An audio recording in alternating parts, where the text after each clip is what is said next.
Both positive and negative reinforcement are similar in that they both aim to increase the likelihood of a behavior occurring again in the future. They achieve this by either adding a desirable stimulus, positive reinforcement, or removing an undesirable stimulus, negative reinforcement. Here's a more detailed breakdown. Positive reinforcement. This involves adding something pleasant or desirable after a behavior to make that behavior more likely to happen again. For example, giving a child praise for completing their homework.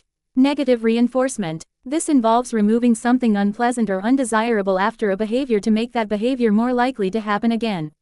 For example, a parent might stop nagging their child once the child cleans their room. Essentially, both types of reinforcement are about strengthening a behavior, but they use different approaches to do so. Positive reinforcement adds a reward, while negative reinforcement removes a punishment.